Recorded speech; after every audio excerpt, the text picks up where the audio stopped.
Você provavelmente já sabe que é extremamente importante ter alinhada, anotada todas as despesas do seu filho para a fixação dos alimentos, seja num processo de fixação ou num processo de revisão. Isso porque, com base em todas as despesas reais dessa criança, a gente consegue chegar o mais próximo possível de uma divisão justa para o pai e a mãe. E quando eu falo de uma divisão justa, eu não estou falando de dividir 50% das despesas para cada um. Apesar de que, em muitos casos, se o pai pagasse pelo menos 50%, já estava excelente. Mas nós trabalhamos essa divisão de acordo com a possibilidade de pagar de cada um. Então, em alguns casos, o pai vai contribuir com mais do que 50% das despesas dessa criança e em outros casos, com menos do que 50% das despesas. O que você precisa saber para fazer ali essa planilha da forma mais correta e adequada para o processo? Você precisa ter anotado todas as despesas dessa criança. E o que entra nessas despesas? Despesas com moradia, então aluguel, condomínio, contas da casa. Não paga aluguel. Então as contas da casa, um condomínio, eventuais outras despesas. Alimentação, lazer, escola, roupas, plano de saúde, plano odontológico, tudo aquilo que a criança gasta. Então faz um curso, vai para uma viagem da escola, tudo isso você precisa ter anotado. E aí quando falamos de despesas da casa, por exemplo, então você vai dividir R$2.000, por exemplo, de aluguel. Quantas pessoas moram na residência? 4 pessoas. Então, a despesa desta criança ou deste adolescente é 1/4 dos R$2.000, ou seja, R$500. E você vai fazer a mesma coisa com as outras despesas da casa. Supermercado, gasta-se R$3.000 de supermercado por mês. Você vai tirar tudo aquilo que a criança não consome. Então, se tem alguma bebida alcoólica, alguma coisa que a criança realmente não consome, você tira e o restante divide pelos 4 moradores da residência, que é o nosso exemplo. O que você não vai dividir? Despesas exclusivas da criança. Convênio médico, escola, passeios, roupas e entre outras. Eu costumo pedir para que as minhas clientes anotem as despesas dos 3 últimos meses, uma vez que supermercado e outras coisas, elas são variáveis mês a mês. Então, ela anota dos 3 últimos meses e a gente faz uma média dessas despesas. Então, energia, um mês vem mais, outro vem menos. Então, você vai fazer uma média desses 3 com base nos 3 últimos meses.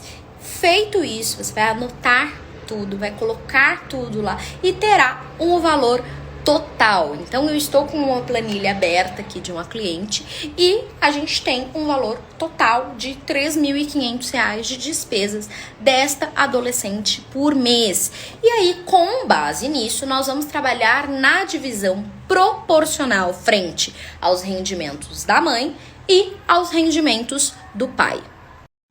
É muito importante também que todas essas despesas tenham os seus comprovantes para que o juiz possa acessar, a juíza possa acessar, a parte contrária possa acessar também e que esteja devidamente comprovado. Aí nós partimos para divisão dessas despesas. Então, proporcionalmente, quanto que cada um está contribuindo. Neste caso concreto, o pai paga um valor baixíssimo de alimentos. Ele não contribui nem perto de 50% com as despesas da filha. E é por isso que nós vamos pedir uma revisão destes alimentos, porque não é justo que a mãe contribua com 70%, enquanto o pai contribui apenas com 30%. E um outro fator que é extremamente importante ser levado em consideração, que aí entra a parte da perspectiva de gênero, que é o capital invisível da maternidade. Então, você imagina que essa mãe contribua com 30%, 70% das despesas da criança, mas em relação ao cuidado, ao esse trabalho invisível e não remunerado da maternidade, ela contribui com 90%, com 50%, o que é muito difícil um caso em que realmente seja 50%. Porque mesmo quando a guarda é compartilhada, o que a gente enxerga? A mãe fazendo todo o trabalho e o pai aparece uma vez por semana, a cada 15 dias, e isso não é investir tempo na educação dessas crianças. Então esse é um ponto muito importante que precisa ser levado para os processos de alimentos, para que o judiciário faça essa reflexão. E também para mostrar que essa mãe contribui mais ou menos do que o pai, mas qual é a possibilidade que ela tem de ter uma renda?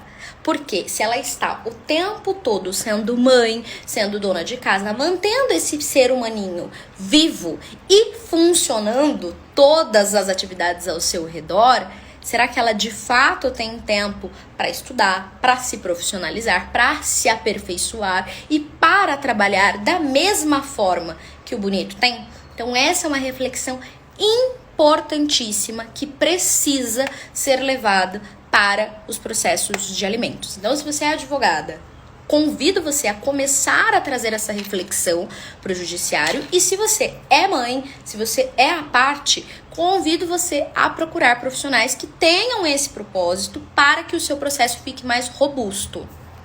Porque isso é extremamente necessário para construirmos uma nova cultura, digamos assim, nos processos de família.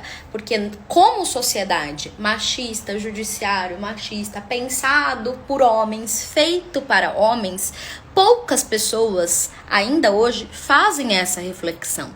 Poucas pessoas ainda hoje colocam na conta o tempo dessa mulher, a vida dessa mulher, que fica muitas vezes estagnada em relação à maternidade. Então é extremamente importante também trazer esses aspectos para o processo.